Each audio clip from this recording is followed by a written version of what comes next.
Well, tonight, all 5 Republican candidates will square off in Houston in their final debate before Super Tuesday.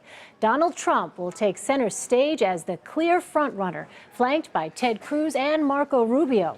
Both are expected to come hard at Donald Trump, who's won the past 3 Republican contests. Republican strategist and CBS News contributor Frank Luntz is at the University of Houston. Frank, let me start by asking you about Ted Cruz and Marco Rubio. How do they change their messaging, not just at the debate, but overall to try to derail Donald Trump? Well, let's start with Ted Cruz, because he's been the greatest disappointment. I'm watching his vote among evangelicals, and I would have thought that he'd be doing better than what he is right now. He's well organized in a number of these southern states. He campaigned there at times when no other candidate was paying attention. So he's got potential, but it's not enough. Donald Trump is still too close to that magical 50% that would give him, in some cases, most or all of the delegates. So in Cruz's case, I don't think he's the alternative to Marco Rubio. I think he has to go at Donald Trump. He has the debating experience to do it. He knows how to take on tough guys and fight back. Marco Rubio, on the other hand, I think it would be a mistake for him to go after Trump, because we watched what happened with him and Chris Christie, and it wasn't effective for him. That Rubio is at his best when he is positive and hopeful and optimistic, and Rubio basically needs to step aside, let Trump and Cruz go at each other, and Marco would basically be the candidate for those of you who don't want any of this yelling, any of this screaming.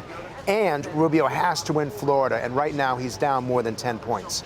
All right, Frank, let's talk about Donald Trump. Nothing at all has damaged him. Day after day, there's one controversy or another. It doesn't seem to make a difference. How has Donald Trump changed American politics?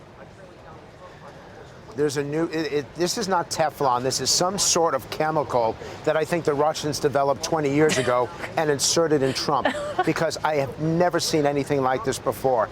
I've been involved. I was the guy who asked him the question about John McCain that I thought would destroy him. He has said more things about women, about minorities, about each other, about Republicans. Donald Trump is the most anti-Republican candidate to ever be leading a Republican primary. I don't think anything brings him down, but the reason why this is different is that these aren't Republican primary voters that are voting for him. In fact, the most hardcore Republican primary voters are supporting Ted Cruz or Marco Rubio. Trump is drawing among weaker Republicans, among independents, among less educated Republicans, among people that you don't imagine would end up being part of that core Republican constituency. And that's what makes him so strong, that he has the capability to win voters into the GOP that nobody else has ever done. Frank, what about the quote-unquote GOP establishment? I mean, for much of this campaign, it's basically been at odds with Donald Trump. I mean, do the establishment Republicans have to be on the same page with Donald Trump at some point? And who needs each other more? They both need each other. You're not going to win an election without having the traditional, I don't use the word establishment, but traditional Republicans. But in the end, Donald Trump has won despite them, not because of them. And I think that you're going to see a fracture. And I believe it's going to come in about 3 weeks. And you're going to see some major Republican figures of the last 20 years who will announce that they will not support him. At the same time, you're going to see people who've never voted Republican before back Trump because he isn't the traditional Republican. The question is, does he gain more votes from these non-traditional voters than he loses among upper middle class and among the elite in Washington, D.C.? We don't know yet. But 3 weeks, as exciting as it is right now, give it 3 weeks, and you're going to see a complete reshaping of the right-of-center political process.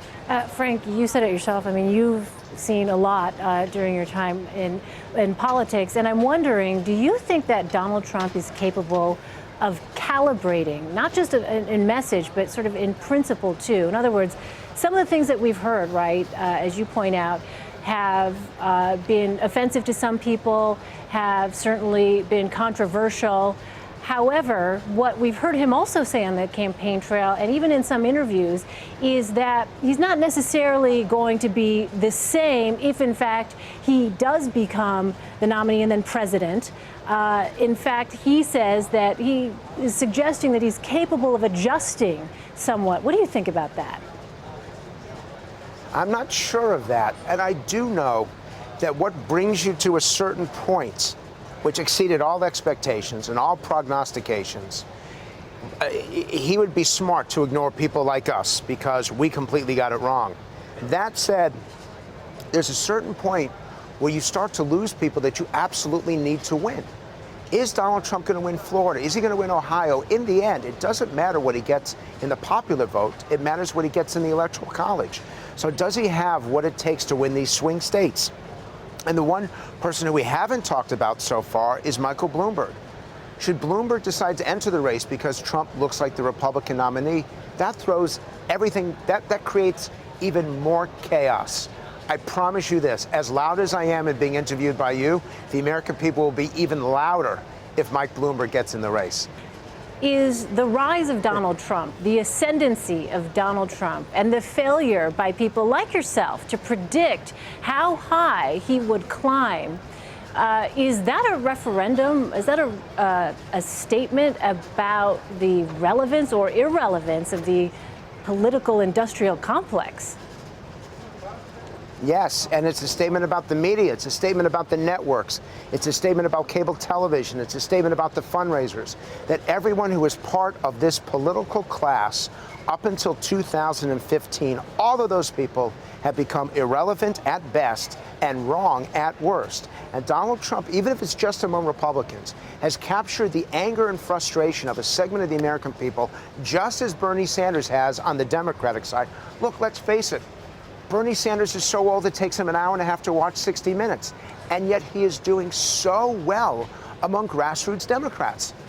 His favorite painting is The Last Supper. Look carefully, he's the second waiter from the left. And yet he is attracting 18 to 29-year-old voters better than any Democrat, including Barack Obama in 2008. We have a breakup, a shakeup and a breakup of the political class and the political system. And so whatever happens in the next 9 months, your guess is as good as mine. All right, Frank Luntz, thank you so much.